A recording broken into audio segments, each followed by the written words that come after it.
call that being in there.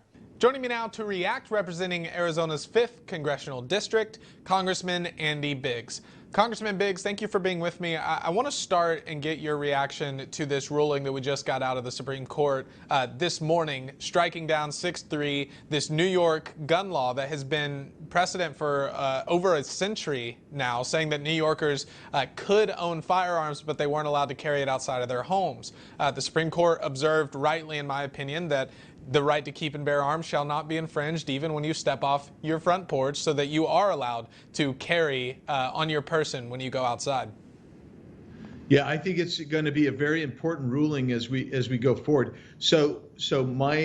I've had a chance to just briefly look at some of the summaries that have been put out. It looks to me like Clarence Thomas has been very strong on saying, look, you get a right to self-defense, which is what you and I understand by the Second Amendment, and most Americans believe as part of the Second Amendment, and that your right would be infringed if you can own a gun, but you can't actually carry it to defend yourself. So it's a pretty powerful statement. I think it probably undermines a lot of what's in that Senate gun control, gun grab bill that's getting ready to come out of the U.S. Senate. And I also think that you're going to see a meltdown from the left. They're just gone totally apoplectic.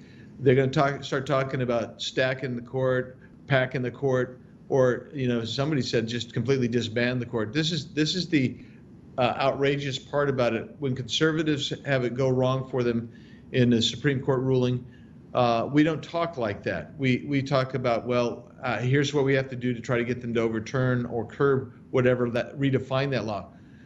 The left says they want to change the institution.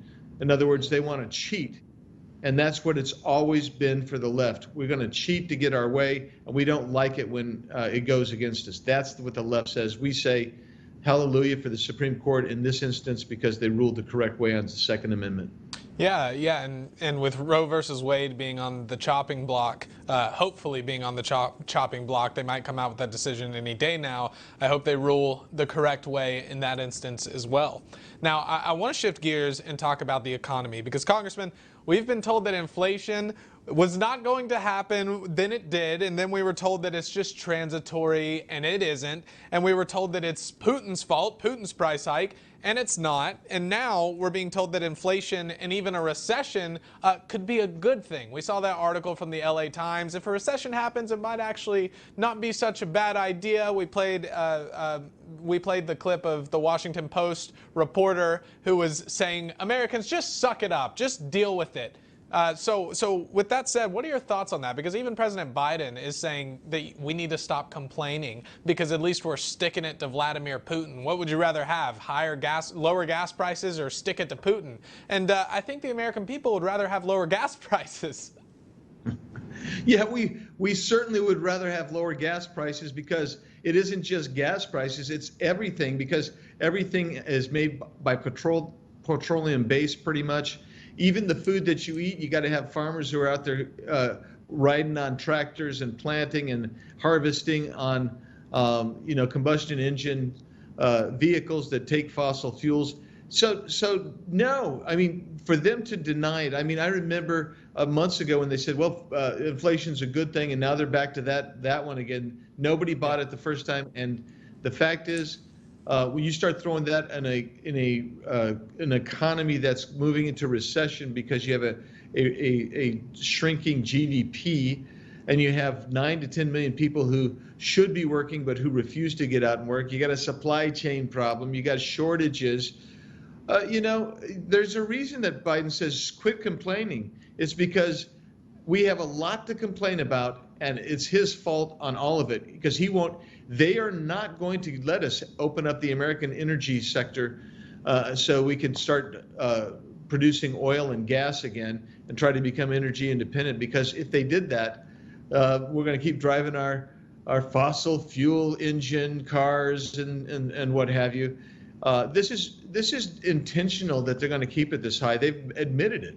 They've admitted that they're going to keep it high, and they think it needs to stay high. That's why they keep saying, hey, you guys suck it up.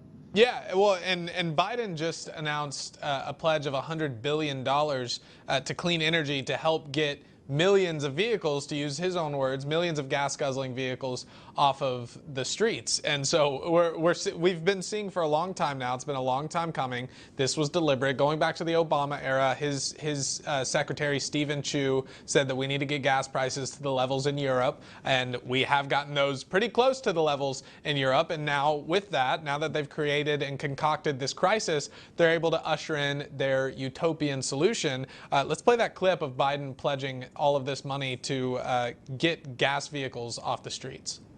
And we're investing almost $100 billion in public transit and rail. For all the studies show that it will take millions of cars off the road and significantly reduce pollution if there's a serious transportation system available.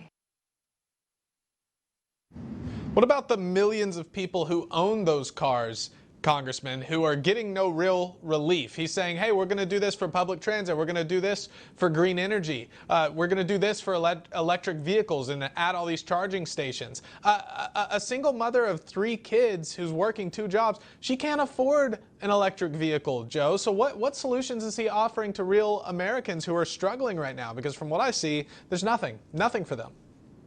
Yeah, he's basically telling him to suck it up and be miserable and inconvenienced and move into the third world level country that they're turning us into. I mean, this notion that we're going to switch, everybody's going to start riding some kind of subway system or a light rail system. That's asinine. We've got a ton of people that live in rural areas. Don't forget, though they would like to depopulate the rural areas. The USDA, the Agriculture Secretary has said that we need to keep gas high so farmers will start using electric tractors, for Pete's sakes. I mean, this is fascism. This is authoritarianism. They want to take away our freedoms and our right to choose. And don't forget this too.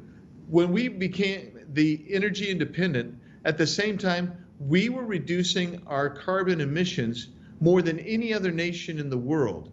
And we are so far light years in advance of that. Our oil and gas is clean. Our coal is cleaner. They won't let us build nuclear plants. They won't let us build refineries. But what they will do is take an 18-cent gas tax holiday and tell you that all's good, nothing to see here, move along.